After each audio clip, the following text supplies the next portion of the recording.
আসসালামু আলাইকুম। এনটিভি নিয়মিত অনুষ্ঠান মার্কেট ওয়াচে আপনাদের সবাইকে আমন্ত্রণ জানাচ্ছি। দর্শক মণ্ডলী, আজ আমি থাকবো আপনাদের সাথে আহমেদ রশিদ লালী। আলোচনা করব কিছু খুব জরুরি কিছু বিষয়। প্রথমে আমরা আলোচনা করব পুঁজিবাজার সংক্রান্ত। এই মুহূর্তে পুঁজিবাজারের কী অবস্থা, সামনের দিনগুলো কেমন যাবে। দ্বিতীয় আলোচনায় আমরা চলে আসব। আজকে আমরা সেই আলোচনার গোড়াপত্তন করব, এটা কয়েকটা প্রোগ্রামে চলবে। আমরা এই আলোচনা করতে চাচ্ছি যেটা আমাদের ফাইন্যান্সিয়াল হেলথটা কেমন। ফাইন্যান্সিয়াল হেলথ অন্যান্য দেশের তুলনায় আমাদের দেশের ফাইন্যান্সিয়াল হেলথ কেমন, রাষ্ট্রের লায়াবিলিটি ফাইন্যান্সিয়াল সেক্টরে কী রকম, আমাদের ইনভেস্টর যারা আছে প্রাইভেট সেক্টর ইনভেস্টর ওদের কেমন লায়াবিলিটি, আমাদের অন্যান্য ব্যাংকিং সেক্টর সহ অন্যান্য সেক্টরের লায়াবিলিটি কেমন। প্রথমে আমরা আলোচনা করব পুঁজিবাজার নিয়ে। দর্শক মণ্ডলী, আমি আলোচনার জন্য আজকে আমন্ত্রিত হয়ে আসছেন জনাব অধ্যাপক বাকি খলিলি, অধ্যাপক ব্যবসা প্রশাসন বিভাগ, এশিয়া প্যাসিফিক বিশ্ববিদ্যালয় এবং সাবেক অধ্যাপক প্রফেসর ফাইন্যান্স বিভাগ, ঢাকা বিশ্ববিদ্যালয়। আমন্ত্রণ জানাচ্ছি বাকি ভাই, অনেকদিন পরে আপনাকে পেলাম যদিও। ওনার সাথে আছেন আজকে আমাদের জনাব ডক্টর জামাল উদ্দিন আহমেদ, FCA, পরিচালক বাংলাদেশ ব্যাংক অর্থনৈতিক সমিতির উনি একজন সেক্রেটারি। আমি প্রথমেই চলে যেতে চাই বাকি ভাই আপনার কাছে। আমাদের পুঁজিবাজার আপনি দেখেছেন যে পোস্ট ইলেকশন ডিসেম্বরের পরে আমাদের জানুয়ারি মাসে নতুন সরকার পেলাম, নতুন অর্থমন্ত্রী পেলাম, নতুনভাবে পলিসিগুলো আমরা শুনছি ওনার কাছে, অর্থমন্ত্রীর কাছে। অর্থমন্ত্রী বলা হচ্ছে যে he is very knowledgeable regarding পুঁজিবাজার এবং ওনার কিছু এক্সপিরিয়েন্স আছে পুঁজিবাজারে। আমরা আশা করছি যে উনি ভালো কিছু একটা পুঁজিবাজারের জন্য দেবেন। এই বিষয়টা আপনি পুঁজিবাজারের এখনকার যে অবস্থা আপনি কিভাবে দেখছেন এবং সামনের দিনগুলো কিভাবে দেখছেন? ওকে, ধন্যবাদ। আমরা তো এটা দেখছি যে নির্বাচনের আগে বেশ কিছুদিন আপস অ্যান্ড ডাউনের মধ্যে, এবং বেশিরভাগ ক্ষেত্রে ডাউনই ছিল, বেশ দীর্ঘ সময় আর কি। এবং আমরা নির্বাচনের পরে দেখলাম যে মার্কেটটা একটু বেড়েছে, আবার সাধারণ ওঠানামাটাও আমরা দেখছি আর কি। এখন এই যে নির্বাচনের পরে যে বাজারটা ওঠানামা করছে, বা এটা আমি যেটাকে বললাম সাধারণ, কারণ কেনা বেচার প্রফিট টেকিং হবে, দাম বাড়বে, সেল বাড়বে কমবে, এটা খুব স্বাভাবিক ব্যাপার, বাজারের চরিত্র আর কি। এটাকে আমি দেখি যে হয়তো বিনিয়োগকারীদের মধ্যে একটা আস্থাটা এসছে যে রাজনৈতিক যে সংকটের যে জায়গাটা ছিল, যে কি হবে না হবে, অ্যাটলিস্ট সেই সংকটের সমাধানটা নির্বাচনের স্থিতিশীলতা করে গেছে আর কি। সো এইটা একটি বড় একটা কারণ, এবং আমি মনে করি যে সেই স্থিতিশীলতা, যেটা আপনার রাইট শব্দ ব্যবহার করছেন, এই রাজনৈতিক স্থিতিশীলতা যেহেতু এখন মোটামুটিভাবে নিশ্চিত হয়েছে, অতএব সেই কারণে বিনিয়োগকারীদের একটা আস্থা। দ্বিতীয় জিনিস হলো যে আমরা একটা বড় রকমের, এখানেও আমি মনে করি যে সরকারের একটা বিশাল পরিবর্তন আমরা দেখলাম। এই যে মন্ত্রীর যে ক্যাবিনেট রিশাফলিং, একটা বড় রকমের রিশাফলিং আমরা দেখেছি। এবং একজন যিনি এসছেন এখন অর্থমন্ত্রী হিসাবে, তিনি কিন্তু একাধারে একজন চার্টার্ড অ্যাকাউন্ট্যান্ট, যিনি পুঁজিবাজারের সঙ্গে অত্যন্তভাবে ঘনিষ্ঠভাবে সম্পর্কিত, উনি অবগত আছেন। অতএব ওনাকে খুব যে নতুন করে যে শেখানোর ব্যাপার আছে, ব্রিফ করার ব্যাপার আছে, আমার মনে হয় না আর কি। অতএব সেই দৃষ্টিকোণ থেকেও একটা বিনিয়োগকারী একটা আস্থা দ্যাট আমাদের একটা অর্থমন্ত্রী আমরা পেয়েছি যিনি পুঁজিবাজার সম্পর্কে অবগত।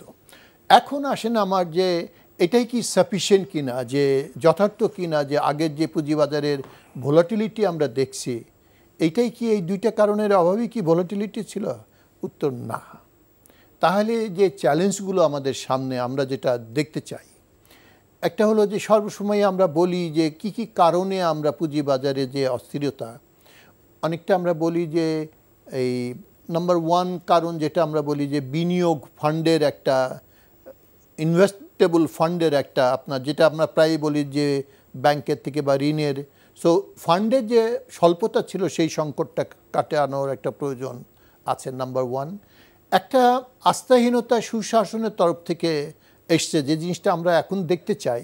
স্টেক হোল্ডার চাইনিজরা যেহেতু এই আমাদের এখানে যখন স্টেক হোল্ডার হিসেবে এসছে, আমরা এইখানেও একটা দেখতে চাই। এখন সরকারের কাছ থেকে আমার ব্যক্তিগতভাবে যেটা আশা, এই আস্থাটাকে সঠিক পলিসির দ্বারা, সেই পলিসিটা হলো আর্থিক বাজারে যে মুদ্রানীতি সেটা কিন্তু অনেকটা সহায়ক, কারণ ইন্টারেস্ট রেটটা, লেন্ডিং ইন্টারেস্ট রেটটা একটু মোটামুটিভাবে কম আর কি, অন্যবারের তুলনায় আর কি, অন্য সময়। অতএব আমরা জানি যে যখন ইন্টারেস্ট রেটটা কম থাকে তখন পুঁজিবাজারে বিনিয়োগটা বাড়বে। সো আমরা এটা দেখতে চাই আগামী দিনের যে মুদ্রানীতিটা যেটা আসবে, যেটা আমরা শুনছি যে 30 তারিখে বোধহয় ঘোষণা হবে, সেই মুদ্রানীতির মধ্যে আমরা একটু দেখতে চাই যে এই বিনিয়োগের পার্টটা সেখানে আসে। দ্বিতীয় জিনিস হলো যে কিছু আইনগত, আমি বলি সুশাসন, যেটা আমি ব্যক্তিগতভাবে মনে করি সিকিউরিটিজ এক্সচেঞ্জ কমিশন অনেক আইনের পরিবর্তন ঘটিয়েছে। তারপরে আমার যেন কোথাও মনে হয় যেন কোথাও যেন একটু সেদ আছে, মানে ওইটা ট্রান্সলেশন ইন দি মার্কেট, যে ওই আইনগুলো সুশাসনের উপরে যে প্রভাব, সেই জায়গাটার থেকে আমরা দেখতেছি যে একটু আস্থাহীনতার জায়গা আছে। আমরা সম্প্রতি দেখলাম যে সিকিউরিটি এক্সচেঞ্জ কমিশন বেশ কিছু, এই যে এর মধ্যেও বাজারের মধ্যে কিছু উত্থান পতনের মধ্যেও কিছু তারা অ্যাক্ট করেছে আর কি। এটাকে আমি সবসময় বলি এটা হলো প্রোঅ্যাক্টিভ না, এটা হলো এক্সপোজড অ্যাকশন। তার মানে ঘটনা একটা ঘটেছে, সেই ঘটনার পরিপ্রেক্ষিতে আর কি। কিন্তু আমি মোটামুটিভাবে দেখতে চাই একটা proactive securities and exchange commission, যেটা ঘটনা ঘটার আগেই সমস্যার সমাধান করবে আর কি। আমি সেরকম একটা দেখতে চাই। কিন্তু বাকি ভাই এখানে একটা সমস্যা আছে। প্রবলেমটা হচ্ছে যে সিকিউরিটিজ অ্যান্ড এক্সচেঞ্জ কমিশন কি করবে, তার কারণটা হলো যে যদি আমি ঘটনা ঘটার আগে যদি আমি মার্কেটে ইন্টারফেয়ার করি, তখন আমরা বলি সিকিউরিটিজ এক্সচেঞ্জ কমিশনকে যে আপনি এটা অহেতুক ইন্টারফেয়ার করছেন, এখনো কোনো কিছু হয় না। এখন আপনি আজকে বললেন যেটা, সেটা হলো যে ঘটনা ঘটে যাওয়ার আগে না, আমি একটু ক্লারিফাই করি। আমি কিন্তু প্রোঅ্যাক্টিভ ডাজ নট মিন যে আমি প্রতিনিয়ত গিয়ে কাজে ইন্টারভিন করব না।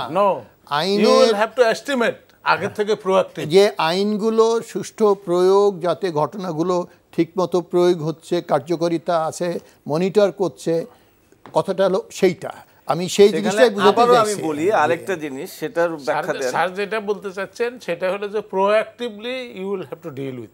না না, রিঅ্যাকশনারি নিলে মানে রিঅ্যাকশন না, তো এখানে রিঅ্যাকশনের কিছু নাই। ঘটনা ঘটার পরে পুঁজিবাজারে কোনো রিঅ্যাকশন দেওয়ার মতো অবস্থায় নাই। ঘটনা ঘটার পরে রিঅ্যাকশন না। জামাল ভাই, আমার প্রশ্ন আরেক জায়গায় আপনাদের কাছে, সেটা হলো যে আমি যখন একটা অ্যাকশন নেব, যেটা আমরা সব সময় বলি যে বিনিয়োগকারীরা বলে যে এইগুলা ঘটে গেল, এখন আপনারা অ্যাকশন কেন নিচ্ছেন না? পয়েন্ট ইজ, আমি একটা অ্যাকশন নেওয়ার আগে আমাকে তো কনফার্ম হতে হবে যে এই ঘটনা কিভাবে ঘটেছে, কারা দায়ী কারা। এখন কথা হচ্ছে যেটা স্যার যেটার দিকে ইঙ্গিত করছেন যে গত পরশুদিন 5 কোটি টাকার একটা ফাইন হয়েছে, 5-7 জনের উপরে একটা 5 কোটি 10 লাখ টাকার একটা ফাইন হয়েছে।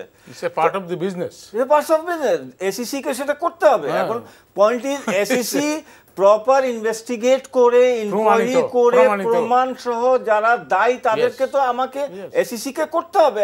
SEC has done it very rightly. Without investigation, without inquiry, SEC তো can't take any action physically. আমি কিন্তু আপনার সঙ্গে না, প্রোঅ্যাক্টিভ আমি বুঝছি, ইজ আ পজিটিভ থিং। আমি যে না, আমি একটু ব্যাখ্যাটা দিয়ে দিলাম, আপনি ইঙ্গিতটা পুরোভাবে বলেন নাই তো 5 কোটি টাকার, সেটা আমি বলে দিলাম। এটা খুব ভালো একটা এসইসি সিদ্ধান্ত নিয়েছে। That's a part of there business, SEC সেটা করা উচিত। আমি স্যার আপনার কাছে একটু আসতে চাই, একই প্রশ্ন, পুঁজিবাজার আপনি কিভাবে দেখছেন, এবং পুঁজিবাজারে বাকি ভাই যা বললেন খুব সঠিকভাবে উনি উত্থাপন করলেন, আপনি কি ওনার সাথে একমত, কিংবা আপনি কিছু অ্যাড করতে চান? আমি ওনার সাথে একমত হয়ে কিছু অ্যাড করতে চাই, প্লিজ। সেটা হলো যে আপনার ধরেন উনি বলেছেন যে আমাদের যে বর্তমান যে অর্থমন্ত্রী, উনি ফাইন্যান্সিয়ালি লিটারেট পারসন, ওনাকে কোনো ট্রেনিং দেওয়ার দরকার নেই। 96 সালে উনি ফাইন্যান্সের স্ট্যান্ডিং কমিটির মেম্বার ছিলেন, তারপর 2008-এ উনি স্ট্যান্ডিং কমিটির চেয়ারম্যান হয়েছেন ফাইন্যান্সের, এবং প্ল্যানিং মিনিস্টার হিসাবে 5 বছর চালিয়েছেন। ওনার সব ট্রেনিং আছে। উনি basically a chartered accountant, professional accountant. Absolutely. So সেই ক্ষেত্রে উনি জানেন না, আমরা এটা কোনো কিছু আশা করি না, উনি জানেন এই মার্কেট সম্বন্ধে। আমি আমার একটা এক্সপেরিয়েন্স ছোট্ট যদি শেয়ার করি স্যার আপনার সাথে এবং জামাল ভাই, উনি যখন ফাইন্যান্স কমিটির চেয়ারম্যান ছিলেন, পার্লামেন্টারি কমিটির, তখন আমাদের ডিমিউচুয়ালাইজেশন ড্রাফটটা একটা হচ্ছে। তো তখন ওনার সাথে অনেকগুলো মিটিং হয়েছে পার্লামেন্টারি কমিটির সাথে। আপনি বিশ্বাস করবেন না, আমি যেভাবে ওনাকে পেয়েছি, আমাদের নজর থেকে কিছু কিছু ড্রাফটের মধ্যে কিছু কিছু জিনিস স্কিপ করে গেছে, আমরা মিস করেছি, কিন্তু আমাদের বক্তব্যের পরে উনি কিন্তু সেগুলা বলেছেন যে এইগুলা হওয়া উচিত না, ড্রাফটের মধ্যে এইটা হওয়া উচিত না, এই ফাইন, স্টক এক্সচেঞ্জের লাইসেন্স ক্যান্সেল ইত্যাদি ইত্যাদি, এরকম কিছু কিছু জিনিস পয়েন্ট কিন্তু উনিও তুলে ধরেছেন, উইচ ওয়্যার আমাদের চোখের থেকে কিন্তু এড়িয়ে গেছে। সো কাজেই তাতে বোঝা যায় যে হি ইজ ভেরি ওয়েল, একেবারে উনি concerned about this business. Please আপনি কন্টিনিউ। এবং এর মধ্যে যে গভর্নমেন্টের যে কন্টিনিউয়েশন, এটাও কিন্তু আপনার হইল। আমেরিকাতে যখন ডোনাল্ড ট্রাম্প ইলেকশনে জিতে আসার পরের দিনই ওই দিন থেকে, ওই টাইম থেকে স্টক মার্কেট চাড়া দিয়ে উঠলো।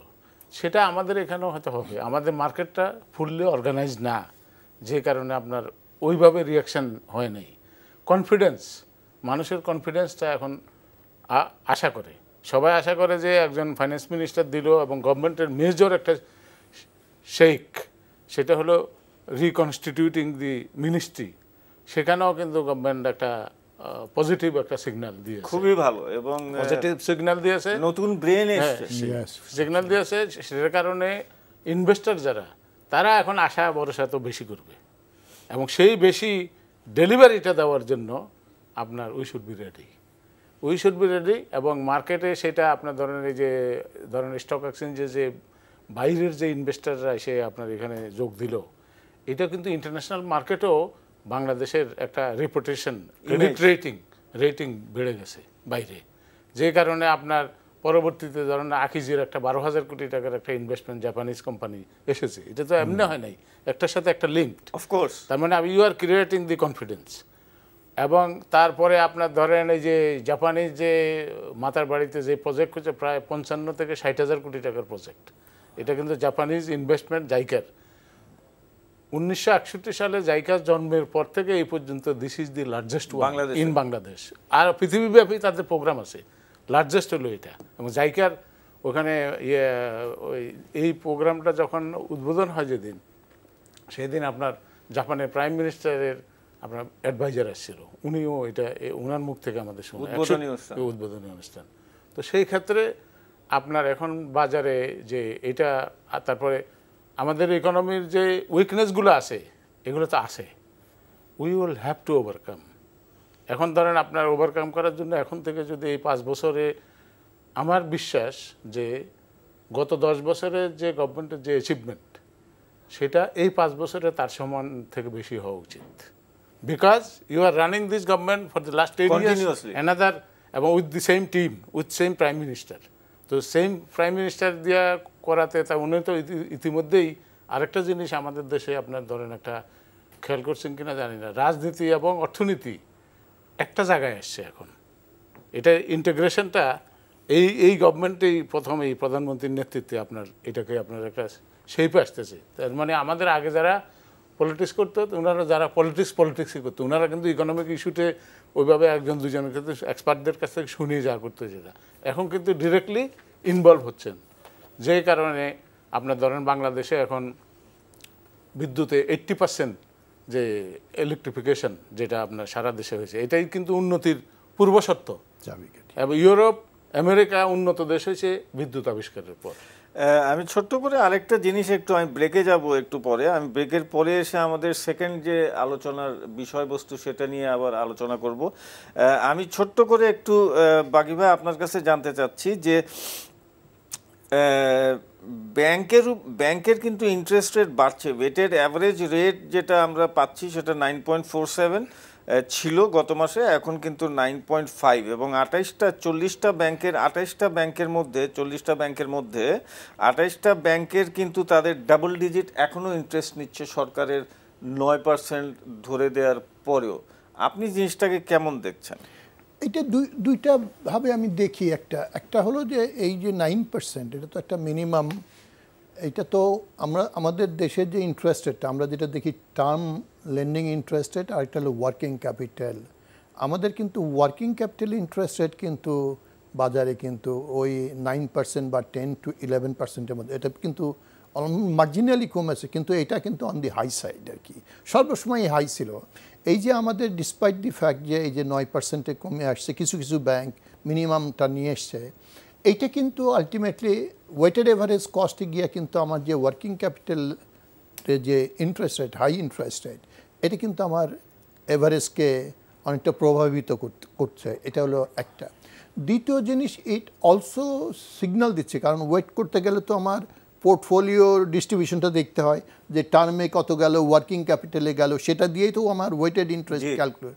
এর অর্থটা হলো যখন লেন্ডিং আমি এই ওয়েটেড ইন্টারেস্ট রেট বাড়তেছে, তার মানে হলো আমি ডিডিউস করব এখান থেকে যে আমার ওয়ার্কিং ক্যাপিটাল লেন্ডিংয়েই কিন্তু আসলে মূলত যে ব্যাংকের যে পোর্টফোলিও, সেই পোর্টফোলিও, লোন পোর্টফোলিওর একটা বড় অংশ কিন্তু ওই দিকে ফ্লো হচ্ছে। অ্যাজ এ রেজাল্ট ওই লোয়ার ইন্টারেস্ট রেট কমাইলেও এটা লাভ হচ্ছে না আর কি। কিন্তু এখান থেকে আমি আরেকটা সিগন্যাল আমি পাই, এটা কিন্তু চিরকালই সত্য যে ব্যাংক, আমরা তো সবসময় জানি যে ব্যাংক তো নর্মালি টার্ম লোন দিবে না, আমরা এক্সপেক্ট করি না। ব্যাংকের মেজর রোল হওয়া উচিত ওয়ার্কিং ক্যাপিটাল ফাইন্যান্সে, উইচ ব্যাংকটা করছে। তো যখন আমরা লেন্ডিং ইন্টারেস্ট রেটের যে সিঙ্গেল ডিজিটের কথা বলতেছি, আমাদের মাইন্ডটা কিন্তু it's more towards term lending interest rate than working capital lending interest rate. এই জায়গাটা কিন্তু আমাদেরকে খুব ভালোভাবে বুঝতে হবে। অতএব 9% মানিয়ে যে আমরা যদি এখন মনে করি যে ওয়ার্কিং ক্যাপিটাল লোনের ক্ষেত্রে এটা হচ্ছে, সিসির ক্ষেত্রে এটা হচ্ছে, তাহলে কিন্তু আমরা একটা রং পারসেপশন নিয়ে আছি। আলোচনা, আমাদের পরবর্তী আলোচনা আমরা চলে যাচ্ছি, সেটা হলো যে আমাদের লিকুইডিটি ক্রাঞ্চ আছে সবগুলো ব্যাংকে না, 10-15-20টা ব্যাংকে এরকম সিচুয়েশন আছে। লিকুইডিটি ক্রাইসিসের একটা কারণ বলা হচ্ছে যে যেহেতু বড় বড় কিছু এলসি হয়েছে, কিছু প্রজেক্ট এলসি হয়েছে, এবং সেই এলসিগুলো হওয়ার কারণে ব্যাংকগুলোর একটা ডলারের সংকট দেখা দিয়েছে, এবং ডলার বাংলাদেশ ব্যাংক থেকে কেনার কারণে টাকাগুলো বাংলাদেশ ব্যাংকের ভোল্টে চলে যাচ্ছে, যেহেতু ডলার কিনতে হচ্ছে এই ব্যাংকগুলোকে। এই একটা কারণ। আমরা যে আলোচনা আজকে শুরু করতে চাচ্ছি এবং আমরা কয়েকটা এপিসোডেই আলোচনা করব, সেটা জামাল ভাই আপনার কাছে, যে আমাদের ইনফ্যাক্ট এই পোর্টফোলিও কি অবস্থায় আছে এবং বাইরের দেশগুলোতে কি অবস্থা আছে, আমাদের রাষ্ট্রের লায়াবিলিটি লোনের কি আছে, আমাদের ব্যাংকিং সেক্টরে কি আছে, আমাদের প্রাইভেট সেক্টরের কি আছে, এটা কিভাবে আপনি এই জিনিসগুলো দেখছেন? আপনার ধরেন যদি ডেট মার্কেট দেখেন, ডেট মার্কেটে আপনার গভর্নমেন্টের যারা কমিউনিস্ট দেশ ছিল, সোশ্যালিস্ট বিলিভার, পরবর্তীতে তারা ক্যাপিটালিজমের দিকে যাচ্ছে, এদের যে অবস্থা, রাশিয়া, চায়না, হাঙ্গেরি, পোল্যান্ড, এই সমস্ত দেশ, তারপর এট দি সেম টাইম আমরাও কিন্তু ওই কাতারে পড়ি। একসময় কিন্তু আমাদেরও কিন্তু সোশ্যালিস্ট ফিলোসফি ছিল। তো সেই ক্ষেত্রে আমাদের যে চেঞ্জটা, রাষ্ট্রীয় মালিকানাধীন যে বন্ডগুলা, সেটা ডমিনেন্ট। তারপরে আসে আপনার ফাইন্যান্সিয়াল ইনস্টিটিউশন। আমাদের একটু সোজা ভাষায় বলবেন আমাদের দর্শকের জন্য। ফাইন্যান্সিয়াল ইনস্টিটিউশনগুলো যেটা, তারা যে লোন দিচ্ছে তারা, এবং কর্পোরেট বন্ড, এটা হলো ডেট মার্কেটে। ডেট মার্কেটে যেটা হওয়া উচিত, ধরেন রাষ্ট্র যে পোর্শন ডেট ইস্যু করবে, সেটার সাথে আপনার আমাদের যে ফাইন্যান্সিয়াল ইনস্টিটিউশনগুলো যে লোনগুলা আর কর্পোরেট, এটার মধ্যে একটা রেশিও আন্দাজের মধ্যে করা উচিত। অন্য দেশে কিন্তু ফিক্সড হয়ে গেছে। যেমন চায়নাতে 70% হলো স্টেটের করা, আর আপনার ব্যাংকগুলোর তার থেকে কম, তারপর কর্পোরেটের তার থেকে কম, এইভাবে আছে। কিন্তু আমাদের দেশেও এই ধরনের একটা মডেল তৈরি করা দরকার। সেখানে আপনার হোল ফাইন্যান্সিয়াল সিস্টেমে কত টাকা আপনার দরকার, তাহলে সেখানে ব্যাংক থেকে আপনি কত পাবেন। যেখানে এখন আমরা ঘুরে ফিরে খালি ব্যাংক নিয়ে ডিসকাশন, মেজর কোশ্চেন করতেছে, এবং এটা লেখালেখি হচ্ছে। ব্যাংক more than 25 থেকে 30%-এর উপরে cannot contribute to the whole economy, total economy। 25 থেকে 30% আমাদের দেশে, যে কোনো একটা স্ট্যান্ডার্ড দেশে, বাজার অর্থনীতির দেশে। আমরা তো এখন বাজার অর্থনীতির দিকে যাচ্ছি। তাহলে আমাদের এখানে কত? আমাদের এখানে সবাই আমরা মনে করি যে ব্যাংকেই সব প্রবলেম সলভ করবে। নো, এটা বন্ড মার্কেট, ডেট, এই ইকুইটি মার্কেট, দেন আপনার ফরেন ডাইরেক্ট ইনভেস্টমেন্ট, এগুলো আপনি আনইজান ইকুইটি হিসেবে আনবেন, তখন আপনার এখানে একটা ব্যালেন্স হবে। সেটারও কিন্তু একটা মডেলটা খাড়া করানোর দরকার এখন থেকে, হাইপোথেটিক্যাল। যেমন আপনার 2008 সালের ইলেকশনে বলছে যে ডিজিটাল বাংলাদেশ, এখন তো অনেকটা হয়ে গেছে। তো এইভাবে আমাদেরকে এই সমস্ত জায়গায়ও কিন্তু আসতে, আমরা কোনোদিন চিন্তা করি নাই। আমরা এটা চিন্তা করি নাই বলে শুধু ব্যাংক নিয়ে মানুষের সাধারণ ধারণা হলে ব্যাংকের ডাইরেক্টর হলে উনি এটার মালিক, উনি মালিক না, he is a custodian of the public deposit ব্যাংকের। সেখানে ব্যাংকের লোকজন যখন আপনার এক ব্যাংক থেকে আরেক ব্যাংকে আপনার শেয়ারে ইনভেস্ট করতেছে, আমার প্রশ্ন জি, আপনি যখন এই কথাটা বলছেন তখন আমার প্রশ্ন স্বাভাবিকভাবে দাঁড়ায় যে তাহলে পরে ব্যাংকের যদি মালিক উনি না হয়ে থাকেন, তাহলে এই সকল ব্যক্তিবর্গকে ব্যাংকের বোর্ডে বসার জন্য কেন আপনারা আইন করছেন না? ভারতে যেখানে আইন আছে যে কোনো ব্যবসায়ী ব্যাংকের বোর্ডে বসতে পারবে না, কোনো শেয়ার হোল্ডার ব্যাংকের বোর্ডে বসতে পারবে না। একটা ব্যবসায়ী শেয়ার হোল্ডার থাকতে পারে, স্পন্সর শেয়ার হোল্ডার থাকতে পারে, কিন্তু দ্যাট ডাজ নট মিন ওনাদের যে ব্যাংক কোম্পানি আইন আছে সেটার মধ্যে যে সে তাকে বোর্ডে বসতে হবে। বোর্ডে যারা বসছেন ওরা ইন্ডিপেন্ডেন্ট এবং রিপ্রেজেন্টেটিভ ফ্রম দ্য ডিপোজিটর, ওনারা ব্যাংক চালান ভারতে as per Indian bank company আইন। তো এই পলিসিটা কেন আমরা নিতে পারছি না? আমরা কেন এটার উল্টাটা করছি? আপনার এটার সাথে আরো আমি একটা জিনিস যোগ করি, সেটা হলো ধরেন আপনার একটা ব্যাংকে এখন ফর এক্সাম্পল এক্স ব্যাংক, এর 20,000 কোটি টাকা ডিপোজিট আছে। স্পন্সর ডিরেক্টর যারা, তাদের কন্ট্রিবিউশন কত? 400 কোটি টাকা। যোগ টোগ হয়ে ধরেন আপনার প্রফিট টপিট যোগ হয়ে রিটার্ন আর্নিং যোগ হয়ে হয়তো ধরেন এটা 1200 কোটি টাকা, অথচ সেই ইনভেস্টরের কোনো রিপ্রেজেন্টেটিভই নাই বলে। এটা আপনার তাহলে হইতেছে কি, উনি যেহেতু উনি তো মালিকানা চিন্তা করতেছে, এই যে পারসেপশন, এটাই কিন্তু রং পারসেপশন।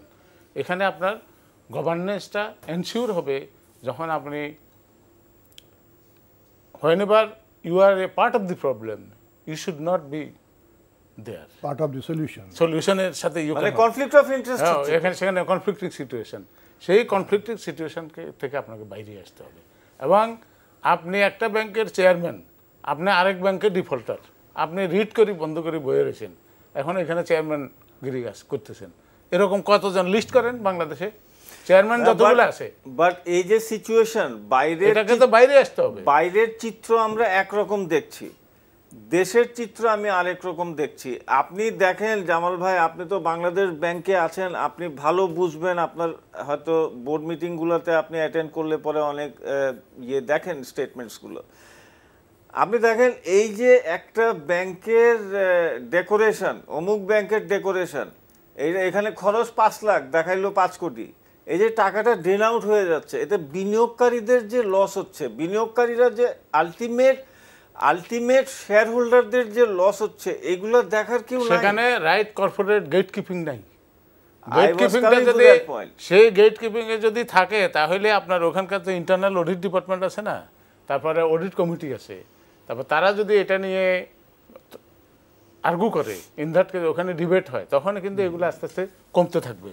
তারপরে লোন প্রসেস করে আনলো, একজন কাগজপত্র ঠিক নেই, এক ডিরেক্টর, এখানে ডিরেক্টর উনি আরেক ব্যাংক থেকে লোন নিতেছেন, উনি তখন ওনাদেরকে বললে যে উনি এখান থেকে দিবেন, বুঝছেন? হ্যাঁ, তো তাহলে ওই লোন স্যাংশন হইতেছে, এখানে কম্প্রোমাইজড। এই কম্প্রোমাইজটা আপনাকে অ্যাভয়েড করতে হবে, এবং সেই স্টপ করলেই তখনই কিন্তু গভর্নেন্সগুলো ফেরত আসবে। ফেরত আসলে অটোমেটিক্যালি আপনি ব্যালেন্স অফ পাওয়ার, সেটা কিন্তু চেক অ্যান্ড ব্যালেন্স যেটা, সেটা কিন্তু আপনার থাকছে না এই কাজে। এবং ক্রেডিট স্ক্রিনিংটা যেটা হচ্ছে, ক্রেডিট স্ক্রিনিংয়ের সময় নিচের থেকে তো ব্রাঞ্চ লেভেল থেকে রিজনাল লেভেল, ডিভিশনাল লেভেল, তারপরে আপনার হেড অফিসের credit committee, then at the board standing, credit কমিটিতে তারপরে আইসে তারপরে বোর্ডে যায়। বোর্ডে যাওয়া এই যে প্রসেসগুলো, এই প্রসেসে এভরিবডি ইজ লায়েবল, এভরিবডি। কিন্তু সেখানে যদি আপনার বিচারহীনতা থাকে, তখন তার বিচার হচ্ছে না। আচ্ছা, রাইট। আমি একটু স্যার আপনার কাছে, জামাল ভাই যে সকল কথা বললেন এবং কিছু প্রশ্নও তুললেন, আপনি কি মনে করেন? আমি স্পিরিটাই আমি ওনার সঙ্গে একমত আর কি। কিন্তু আমাদের একটু কেন ঘটনাগুলো ঘটছে, এই যে কথাগুলো কিন্তু আমরা গত 8, 10, 15 বছর ধরেই শুনে আসছি। সেপারেশন, আমি এখানে একটু পলিটিক্যাল ইকোনমিটা একটু তুলে ধরতে চাই যে কেন ব্যাংকগুলো পারে না বা বাংলাদেশ গভর্নমেন্ট কেন পারে না। ইট ইজ বিকজ যে পলিটিক্যাল লিডারশিপ, মানে ব্যবসায়ী has turned into a political leaders, এবং তারা কিন্তু গত ফাইন্যান্স মিনিস্টারই বলে গেছে। ইয়েস, এখন এটা কেন আসছে, আমি কোশ্চেনটা সেইটা। একজন বিজনেসম্যান তার ব্যবসার ক্ষেত্র ছেড়ে রাজনীতির ক্ষেত্রে কেন যাবে আর কি? যাবে কারণ ব্যবসাটা যদি করতে গিয়ে যদি সে সমস্যার মধ্যে পড়ে, প্রোটেকশন না পায়, সুশাসন না থাকে, তাহলে কিন্তু একজন ব্যবসায়ী তার নিজের সুবিধার্থেই রাজনীতির ক্ষেত্রের মধ্যে যাবে। না হলে ধরেন এই যে আমরা কোনো কারণ, আমরা তো কোনো লজিক, এই যে ব্যাংকিং কোম্পানিজ অ্যাক্টে বলা হলো একই পরিবার থেকে 4 জন ব্যাংকের বোর্ডে থাকতে পারবে 6 বছরের জায়গায় 9 বছর। এটা তো গ্রস ভায়োলেশন, যে সুশাসনের যে প্রিন্সিপাল। এই যে কথাটা ডক্টর জামাল বললেন যে ব্যাংক করছেন 400 কোটি টাকা, এক্স ব্যাংকে সাপোজ 20,000 কোটি টাকা, 20,000 কোটি টাকা, উনি 400 কোটি টাকা দিয়ে ওনার পরিবারের 4 জন, তাও 2%। এক্স্যাক্টলি। তো দ্যাটটা বোর্ডে এসে উনি কিন্তু নিয়ন্ত্রণ করছেন, মালিক। সো এই জায়গাটাতে গভর্নমেন্টের একটা পরিষ্কার লিডারশিপ সিদ্ধান্ত থাকা উচিত, এবং আমি আশা করি যেহেতু বর্তমান অর্থমন্ত্রী, যেটা ডক্টর জামালের ভাষায় ফাইন্যান্সিয়ালি লিটারেট, উনি জানেন সমস্যা, আমার মনে হয় যদি দরকার পড়ে এই জায়গাটাতে একটু নিশ্চিত করা। সেকেন্ড জিনিস, আমি একটা জিনিস বলি যেটা কিছুটা, এই যে কিছুক্ষণ আগে আপনি সিঙ্গেল ডিজিটের কথা বলছিলেন, আচ্ছা বললেন যে এখন একটু বাড়ছে। আমি এখানে একটু সমস্যা দেখি আর কি এই সুশাসনের কনটেক্সটে। গভর্নমেন্ট সব সময়, যে কোনো সময় গভর্নমেন্ট ডিজায়ার করতেই পারে যে ইন্টারেস্ট রেট কমাও, কারণ আমরা জানি যে ইন্টারেস্ট রেট কমালে ইনভেস্টমেন্ট প্রমোট হবে, গভর্নমেন্ট তার অর্থনৈতিক প্রবৃদ্ধির যে টার্গেটটা রাখছে, সেটা লক্ষ্যমাত্রা, সেটা অর্জন হবে। গভর্নমেন্ট চাইবেই, সর্বসময় চাইবে যে লো ইন্টারেস্ট রেট করা হোক, কিন্তু দেখতে হবে যে সেই লো ইন্টারেস্ট রেটটা একটা মার্কেট মেকানিজমের মাধ্যমে আসছে কিনা। আমরা বাংলাদেশে যে জিনিসটা দেখেছি, অ্যাসোসিয়েশন একটা বৈঠকে বসে সিদ্ধান্ত নিয়ে নিছে যে লেন্ডিং ইন্টারেস্ট রেট কমানো হোক। এটা কিন্তু না সেন্ট্রাল ব্যাংকের কোনো ভূমিকা ছিল, না কোনো মার্কেট মেকানিজমের মধ্যে। আজকে যখন আপনি দেখতেছেন যে মার্কেট মেকানিজম অপারেট করা শুরু হয়েছে, আপনি বললেন যেমন প্রজেক্ট ফাইন্যান্সিংয়ের জন্য ডলার ইস্যু নিতে হচ্ছে, হিউজ ডলার, এখন সেন্ট্রাল ব্যাংকের থেকে আপনি ডলার নিচ্ছেন, এখন আপনার এখানে লিকুইডিটি শর্টফল হচ্ছে, অবভিয়াসলি। তো মার্কেটে তখন যদি হয় ইন্টারেস্টেড, তো ডিপোজিট কালেকশন করতে গেলে যা হওয়ার তাই হবে, মার্কেটে ইন্টারেস্ট রেট বাড়বে। So these are all the part of a sequence of problems গভর্নেন্সের ক্ষেত্রে, ব্যাংকিং স্ট্রাকচারের ক্ষেত্রে, ওনারশিপ কাঠামোর থেকে শুরু করে প্রত্যেকটা দিকে আছে। এখন এইটার ক্ষেত্রে আমি একটু, ইফ ইউ অ্যালাউ মি, আমি যেটা উঠাইতে চাই ইস্যুটা, what to do with it. এটা তো বহুত পুরনো কথা, আমরা সবাই বলতেছি, হ্যাঁ, আমি দ্যাট ইজ হোয়াট। এখন সলিউশন হলো, আমরা অনেক সময় অনেকে আপত্তি করি যে আমি পার্সোনালি যেমন সবসময় মনে করি যে একটা কমিশন হওয়া উচিত। আচ্ছা, কি কারণে কমিশন? আইন তো আছে, আমরা কিছুক্ষণ আগে সময় আলাপ করছি। কমিশন হওয়া দরকার নেচার অফ প্রবলেমটাকে বোঝা এবং আইডেন্টিফাই করা দরকার সেই সমস্যাটার জন্য আইনের ভায়োলেশন বা আইনটা পর্যাপ্ত কিনা এটা আইডেন্টিফাই করা। আপনি কিছুক্ষণ আগে একটা কথা ব্রেকের মধ্যে বলছিলেন যে বাণিজ্যিক ব্যাংকরা লিজিংয়ের মধ্যে গেছে, লিজিং আবার অ্যালাউড, ওই যে ডিপোজিট কিছু মোবিলাইজ করছে। তাহলে যে distinction between the role of commercial bank আর লিজিং, আমরা এটা দেখতেছি গ্র্যাজুয়ালি অ্যামালগামেট করে যাচ্ছে। এই জিনিসটাও আমি কমিশনের কথা এই কারণে, এটাও আমার বোঝার দরকার যে সমস্ত ইনস্টিটিউশন আমার মার্কেটে কাজ করছে, বাজারে আছে, সেই ইনস্টিটিউশনগুলো তার ডিউ রোল প্লে করতে পারছে কিনা। আমরা জানি যে লিজিংয়ের অনেক সমস্যা আছে। তো এই ওভারঅল আর্থিক বাজেটটা আমি মনে করি একটা গভর্নমেন্টের নীতি নির্ধারক মহলের একটা সিদ্ধান্ত হওয়া উচিত, সিস্টেমেটিক্যালি এটাকে আইডেন্টিফাই করা প্রবলেম এবং সলিউশনটাকে। কমিশন না হলে কি হবে, আমি একটা বললাম যে রিভার্ট করেন, এই 4 জন দরকার নাই, বোর্ডে 1 জন থাকলে হয়, আচ্ছা ঠিক আছে revert, it becomes a piecemeal action. Piecemeal action বহুকাল ধরেই চলে আসতেছে। আমি ওই জায়গাটাতেই মনে করি যে এই হলো 1 নম্বর সলিউশন আমার কমিশনের। দ্বিতীয়, আমি কমিশনের আরেকটা আউটকাম আমি দেখতেছি, এটা আমাদের পলিসি কনসেনসাস আউটসাইডের যে সেন্ট্রাল ব্যাংক এই যে লোন যে প্রক্রিয়াতে সিঙ্গেল ডিজিটে নামাই আনা হলো, এটা কিন্তু আমাদেরকে একটা স্ট্রং সিগন্যাল দিয়েছে central bank is not effective. কেন্দ্রীয় ব্যাংক মার্কেট বাজারের কার্যকলাপ মার্কেট মেকানিজমের মাধ্যমে ইন্টারেস্ট রেট ডিটারমিনেশনে ব্যর্থ হয়েছে রক্ষা করতে, এটা ক্লিয়ার হয়ে গেছে। না হলে অ্যাসোসিয়েশনের লোকরা কেন করবে? এখন আমার ফান্ডামেন্টাল কোয়েশ্চেন আসছে যে তাহলে কি কেন্দ্রীয় ব্যাংক আমার কি দরকার নাই? অবশ্যই আছে, এবং they should be the guardian. এবং সেই গার্ডিয়ান যদি হইতে হয়, আমার কাছে মনে হয় যে সেই গার্ডিয়ানকে স্বশাসিত স্বাধীন হইতে হবে আর কি। এটা শুধু আমি একটা অর্ডিন্যান্স গভর্নমেন্টের ডিরেকশনের ব্যাপার না যে কেন্দ্রীয় ব্যাংকে স্বাধীন করে দিলাম, কেন্দ্রীয় ব্যাংক মানিটারি পলিসি করবে, তারা গভর্নমেন্টের টার্গেট দেখবে, সমস্ত ইকোনমিক টার্গেট দেখবে, এটা শুধু ব্যাপারটা ওইটা না। এটা আমি এটাও একটা functional responsibility of A commission মনে করি, যেটা ইন্ডিপেন্ডেন্স অফ সেন্ট্রাল ব্যাংকেও অ্যাড্রেস করবে, যে ইন্টারনালি সেন্ট্রাল ব্যাংক কতটা আইনগতভাবে ইন্টারনালি যে ট্রেন লোকজন আছে কতটা স্ট্রাকচারালি ইন্ডিপেন্ডেন্ট হইতে পারে। যদি দেখা যায় যে না স্ট্রাকচারালি উইক, তাহলে হাউ টু ইনশিওর দ্যাট, তখন আমার আসবে যে ওই ইস্যুটা অ্যাড্রেস করা। তো আমি মনে করি যে এই ফান্ডামেন্টাল টু স্টার্ট উইথ এই ব্যাংকিং সেক্টরকে নিয়ে, আর্থিক বাজারকে নিয়ে এটা একটা সিস্টেমেটিক হলতে একটা কমিশন করে অল দিস ডিমেনশনসটাকে ইনক্লুড করে একটা করা এগিয়ে যাওয়া উচিত, না হলে কিন্তু আমি আপনার সাথে খুব সুন্দর চমৎকারভাবে আপনি বললেন বাকি ভাই, অ্যাবসলিউটলি আই ওয়াজ স্টান্ট, এবং আপনার কথা আমি খুব মুগ্ধ হয়ে শুনছিলাম। সুন্দর কথা। কমিশনটা আপনি যে আঙ্গিকে কমিশনের কথা বলছেন ওই আঙ্গিকে আমি আপনার সাথে একমত যে কমিশন হওয়া উচিত, এবং ব্যাংক কোম্পানি আইনটারও রিভিউ করা দরকার। এবং যে সকল বিষয় আপনি উল্লেখ করলেন, যেমন একই ফ্যামিলির 4 জন কিংবা 9 বছর কিংবা ইত্যাদি ইত্যাদি, আরও যে সকল সমস্যা আছে, যে বাংলাদেশ ব্যাংকের স্ট্রেংথেন করা, সেটা এই সকল বিষয় আমি আপনার সাথে একমত। কমিশন এই বিষয়গুলো নিয়ে আলোচনা করতে পারে। বাট হ্যাভিং সেড দিস, সেটা হলো যে বাংলাদেশ ব্যাংক কি আদৌ আপনার এনফোর্সমেন্ট করতে পারছে তার এক্সিস্টিং আইন কানুন, যদিও অনেক পুরান আইন কানুন, সেগুলোই কি এনফোর্স করতে পারছে? আর they I mean can enforce the existing lodge?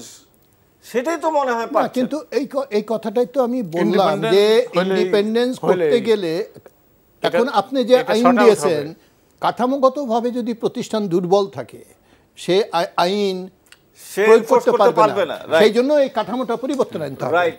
Jamal ভাই, বাকি ভাই খুব সুন্দরভাবে জিনিসগুলো বললেন।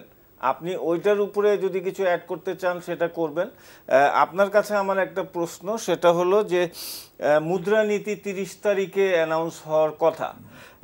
আমরা জানি যে সাধারণত মুদ্রানীতি অ্যানাউন্স হওয়ার আগে দিয়ে পুঁজিবাজারে একটু ইনভেস্টররা বিচলিত থাকেন যে কি নীতি হয়তো আসতে যাচ্ছে, যদিও মুদ্রানীতি মুদ্রা বাজারের জন্য এটা পুঁজিবাজারকে সংক্রান্ত না, কিন্তু হয়তো 2-1টা জিনিস এমন থাকতে পারে যেটা ইম্প্যাক্ট পুঁজিবাজারে পড়তে পারে। সে বিষয়গুলো নিয়ে একটু বিনিয়োগকারীরা সবসময় একটু উদ্বিগ্ন থাকেন এই অ্যানাউন্সমেন্টের আগে।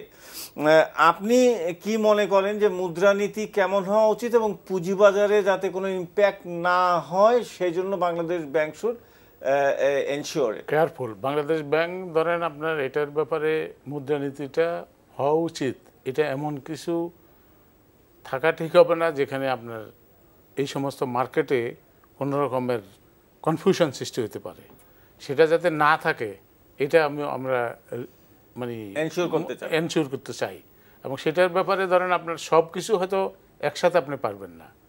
সেটা করার জন্য যে পলিসি, যেমন আপনার ধরেন যদি ব্যাংকের একটা চেঞ্জ হয়েছে না, আপনার যে লেন্ডিং যে 80% 20%-এর ভিতরে এটাকে বাড়ায়া 85% 5% মনে হয় একটা ইয়ে দিয়েছে। তার মানে ব্যাংকগুলা তার ডিপোজিটের টাকা সে 85% পর্যন্ত তারা লেন্ডিং করতে পারবে। এবং এই পলিসি ধরেন আপনার এটা depends on the economic condition. এবং ধরেন কতটুকু আপনি যেটা আপনার সাস্টেইনেবল এইটুকু পর্যন্ত ইউ শুড গো। যেমন আপনার জাপানে মোর দ্যান 100% তারা লোন দেয়, they can afford to do that. কিন্তু বাংলাদেশ তো সেটা পারতেছে না। বাংলাদেশের এখন যে ইকোনমিক ভালনারেবিলিটি, এখন যে অবস্থায় আছে, এই অবস্থায় বাংলাদেশ এটাতে যাইতে পারবে না। কেন এই অবস্থা? না, এটা কারণ আছে, বাংলাদেশ তো এখন ডেভেলপিং কান্ট্রি। এখানে আপনি যে বললেন যে ব্যাংকের সংখ্যা কত, এই ব্যাংকিং সিস্টেম দিয়ে you can not solve everything. আপনাকে অন্য মার্কেটে ফাইন্যান্সিয়াল সিস্টেমে আপনাকে আদার ইনস্ট্রুমেন্ট, ফাইন্যান্সিয়াল ইনস্ট্রুমেন্ট আনতে হবে। এবং সেটা মালয়েশিয়াতে যে তাদের লং টার্ম প্রজেক্টের যেগুলো আছে, সেই প্রজেক্টগুলোকে কিন্তু মোস্টলি বন্ড মার্কেট থেকে করে তারা এটা ফাইন্যান্স করতেছে। আমাদের এখানে দেখেন এত বড়, আমরা দাবি করি যে গার্মেন্টস আমরা পৃথিবীতে সেকেন্ড লার্জেস্ট। গার্মেন্টসে ফাইন্যান্স করার জন্য আমাদের কোনো লং টার্ম ফাইন্যান্সিয়াল ইনস্টিটিউশন আছে এখন বাংলাদেশে? এখন নাই। শিল্প ব্যাংক, শিল্প ঋণ সংস্থা দুইটা মিলিয়ে 2000 কোটি টাকার মতন তাদের ইনভেস্টমেন্ট। এখন দরকার হলো 40 থেকে 50,000 কোটি টাকা তাদের ফান্ড। সেই ক্ষেত্রে আপনার, এবং তারা লং টার্ম ফাইন্যান্সিংয়ের জন্য যে ফাইন্যান্সিয়াল অ্যানালাইসিস লাগে, সেই টেকনিক্যাল ক্যাপাবিলিটি এদের আছে, কিন্তু এদের টাকা নাই। অপরদিকে কমার্শিয়াল ব্যাংকের, পাবলিকের শর্ট টার্ম ডিপোজিট আছে ম্যাক্সিমাম 5 years। সেখানে তারা এখন এই long term short term financial ইনস্টিটিউশনগুলো যারা কমার্শিয়াল ফাইন্যান্সিং করতো, তারা এখন আপনার লং টার্ম ফাইন্যান্সিয়াল ইনস্টিটিউশনকে লং টার্ম ফাইন্যান্সিং করতেছে। যেমন জনতা ব্যাংক, সোনালী ব্যাংক, অগ্রণী, রূপালী, এই চারটে তো অনেকটা 50%-এর মতন হয়ে গেছে। তার মানে কি, they don't have the capability of analysing that long term project. সেটা না করে তারা এখন আপনার মানে এটাতে ঢুকে গেছে। তার মানে হাইব্রিড সিস্টেম অফ ব্যাংকিং। আপনাকে ফুটবল খেলার একটা নিয়ম, ক্রিকেট খেলার আরেক নিয়ম, হাডুডু খেলার আরেক নিয়ম, একটার সাথে একটা তো ইন্টারচেঞ্জ হবে না, সম্ভব হবে না। যে যার মার্কেটে আছে সে তার মার্কেটে থাকা উচিত। এখন আমরা সবাই সব কিছু করতেছে। আইসিবির যে role, ICB fail to do that. এখন আপনার মানে তাদেরকে যেই কাজ করার দরকার, স্টক মার্কেটের ইনভেস্টমেন্ট মানে ইকুইটি ইনভেস্টমেন্টের প্রমোট করা দরকার। ডিবেঞ্চার কেউ ইস্যু করলে তারা কিনলো লং টার্ম ফাইন্যান্স, ধরুন 15 বছর 20 বছরের, সেই ডিবেঞ্চার কয়টা ইস্যু হয় পার ইয়ার আমাদের এখানে? সিকিউরিটি এক্সচেঞ্জ কমিশন থেকে আপনি দেখছেন কোনো আপনার ধরেন প্রিফারেন্স শেয়ার ইস্যু হচ্ছে আমরা জনতা ব্যাংকে থাকতে আমরা প্রিফারেন্স শেয়ার কিনেছি ওই যে এই সাইদাবাদ ফ্লাইওভারের, এবং এই একটাই। তারপরে এখন তো ধরেন বড় বড় ফ্লাইওভার এবং রোড কমিউনিকেশনের যে সমস্ত প্রজেক্টগুলো আছে, সেগুলোতে আপনার এগুলো এই সমস্ত বন্ডে গভর্নমেন্টের লিকুইড ক্যাশ থেকে এদেরকে টাকা দিয়ে এটা করতেছে। এটা ইজ অ্যানাদার মিসম্যাচ। ওয়ার্কিং ক্যাপিটালের টাকা দিয়ে আপনি লং টার্ম ইনভেস্টমেন্টে চলে আপনি বাজেটে যে রেভিনিউ কালেকশন করতেছেন, সেই রেভিনিউ টাকা হলো কারেন্ট এক্সপেন্ডিচারকে মিট করে আপনার সারপ্লাস যেটা হবে সেটা দিয়ে ইনভেস্ট করবেন। কিন্তু আপনি এখন কি করতেছেন? এখন তো সেটা না, এখন হচ্ছে গভর্নমেন্টের প্রজেক্টগুলো ক্যাশ, আমার ওয়ার্কিং ক্যাপিটালের টাকা দিয়ে আমি লং টার্ম ইনভেস্টমেন্টে যাচ্ছি। এবং ইন্ডাস্ট্রিগুলো তাই, তারা এটা এই জিনিসটা যাকে যেই প্লেয়ার যেই ফিল্ডে খেলে তাকে সেটা করতে দেন, এবং একজনে 14টা করার দরকার নাই। আমাদের দেশে এটা হ্যাবিটটা বেশি, যেই কারণে আমাদের এখানে জায়গা জায়গা মানে আমরা ধাক্কা খাচ্ছি, ফেল হচ্ছে, জায়গা জায়গা ধাক্কা খাচ্ছি। আমি ওয়ার্কিং ক্যাপিটাল লোন দিয়ে যদি আমি ইভেন একজন এমপ্লয়ি চাকরিজীবী যারা, তারা যদি তার বেতনের টাকা দিয়ে এক মাসের টেলিভিশন কিনে 1 লাখ টাকা দিয়ে, তাহলে সে মাসের রানিং চালাবে কিভাবে? Otherwise he will have to build up that fund. না হলে তো উনি এটা করতে পারবেন না। অফকোর্স আমাদের ফাইন্যান্সিয়াল ম্যানেজমেন্টটা এই কায়দায় চলতেছে এখন, এটাকে ঠিক করা। আমাদের ফাইন্যান্সিয়াল সিস্টেম এবং বাইরের ফাইন্যান্সিয়াল সিস্টেমের মধ্যে মূল তফাৎ আপনি কেমন দেখেন? না, ডিফারেন্স এগুলো ওই যে long term financial institution long টার্মে প্লে করতেছে, তারপরে ইকুইটি মার্কেটে যারা আছে তারা ইকুইটি মার্কেটে করছে। এখন একটা লোক আমাদের দেশে বিজনেসে, আইটির বিজনেসও করে, কনস্ট্রাকশনের বিজনেসও করে, ব্যাংকের বিজনেসও করতে চায়, সব জায়গায় সে থাকতে চায়। তো এটা হইলে তো মিসম্যাচ হবে। জামাল ভাই, আমরা অ্যাক্সিডেন্ট হবে, এটা যদি কন্টিনিউ করে অ্যাক্সিডেন্ট হবে। অ্যাক্সিডেন্ট না, সুসাইড। হ্যাঁ, সুসাইডাল অ্যাক্সিডেন্ট তো অ্যাক্সিডেন্ট। এটা তো আমরা জানতেছি, বুঝতেছি, তারপরেও ওই লাইনে আমরা হাঁটতেছি, তার মানে দিস ইজ সুসাইডাল ম্যাটার। আচ্ছা, আমি জামাল ভাই শেষ পর্যায়ে আছি। জামাল ভাই, একটা জিনিস একটু বলবেন যে পুঁজিবাজারকে আপনি কেমন দেখছেন? খুব অল্প সময় একটু বলবেন। পুঁজিবাজারটা এখন তো গ্রো করা উচিত। এখন যেহেতু বিদেশি ইনভেস্টর আসছে, এখানে আপনাদের যে টার্গেট হওয়া উচিত যে লং টার্ম ইনভেস্টার, যেমন সিকিউরিটি এক্সচেঞ্জ কমিশন থেকে যে লাইসেন্স মানে আইপিওগুলো আসতেছে, IPO rate is not good. ভালো ভালো কোম্পানি আসে না যেগুলা মানে ভালো একটা আসতেছে ওয়ালটন, আসুক। কয়দিন আগে রানার আসলো। হ্যাঁ, এইগুলা না এক বছরে একটা আসলে হবে না, আসতেছে মানে আপনি গত বছরে কাজটা এসেছিল না 2000, এই কাজটা তো স্টক এক্সচেঞ্জ না, স্টক এক্সচেঞ্জ তো আপনারা তো স্টক এক্সচেঞ্জ এই কাজগুলো ইস্যু ম্যানেজার, তো ইস্যু ম্যানেজারে এটা আপনি ইস্যু ম্যানেজারকে লাইসেন্স দিয়েছেন, বলেছেন 2 বছরে অন্তত একটা আনতে হবে, কয়টা ইস্যু ম্যানেজার 2 বছরে একটা? তাহলে এটা তো আপনারা ঢাকা স্টক এক্সচেঞ্জে বসে আপনারা তো এটা কাজগুলো হওয়া উচিত, এটা হওয়া উচিত না। বাট পুঁজিবাজার আশা করছি যে পুঁজিবাজার ভালো হওয়া উচিত, এবং এটা আমাদের একটা মানে ফাইন্যান্সিয়াল সিস্টেমের একটা ভাইব্রেন্ট অর্গান অংশ, এবং সেই হিসাবে তারা যদি তাদের যদি প্লে করে ওইভাবে, এবং বাংলাদেশে কিন্তু এখন আপনি দেখেন এই যে আপনার বিকাশের যে লেনদেন হয় এটা কিন্তু গরিব মানুষের লেনদেন। এটা 10 থেকে 15,000 কোটি টাকা তাদের ডিপোজিট রাখতে পারে না, সেটা কিন্তু আপনার ব্যাংকে জমা দিচ্ছে, সেই টাকা এসে আমাদের ন্যাশনাল মানে ডেভেলপমেন্টে ব্যয় হচ্ছে। ব্যাংকগুলো ওই যে 80% হিসাবে লোন দিচ্ছে এই ডিপোজিট থেকে। কারেক্ট। একদম শেষ সময় আমরা আছি, 30 সেকেন্ড আমরা ওভাররান করে গেছি। বাকি ভাই আপনি একটু বলেন যে পুঁজিবাজার এই বছরটা কেমন? আমি অবভিয়াসলি আমি একটু ভালো আশা করি, কিন্তু যে জিনিসটা ডক্টর জামাল কিছুক্ষণ আগে উঠালো, কিছু স্ট্রাকচারাল ইস্যু উঠাইছে আর কি, যে বন্ড মার্কেট ডেভেলপমেন্ট কারণে, যেটা আপনি বহু সময় বলছেন ডেরিভেটিভ মার্কেট, ডেরিভেটিভ প্রোডাক্টগুলো আসে না কো। আমি আশা করি যে এই বছরে শুধু মার্কেট ওই ইকুইটি শেয়ার আইপিও আনলো ওটার উপরে শুধু নির্ভরশীল না হয়ে এর পাশাপাশি স্ট্রাকচারাল চেঞ্জ, এই যে বন্ড মার্কেটটাকে ডেভেলপ করা, এটা খালি কাগজে কলমের ব্যাপার না, পুঁজিবাজার আরো সমৃদ্ধশালী হোক, আমি এইটা আশা ডিপেন্ড। রাইট। দর্শক মণ্ডলী, এই ছিল আমাদের আজকে আলোচনা। রোববার দিন আবারও আপনাদের সাথে দেখা হবে। ততক্ষণ ভালো থাকবেন, এনটিভির সাথে থাকবেন। আর আগামীকাল শেয়ার বিজে আমাদের আজকে উল্লেখযোগ্য অংশ আগামীকাল শেয়ার বিজে দেখতে পারবেন। রোববার দিন আবারও দেখা হবে দর্শক মণ্ডলী, ততক্ষণ আমাদের সাথেই থাকবেন এনটিভির সাথে। আসসালামু আলাইকুম।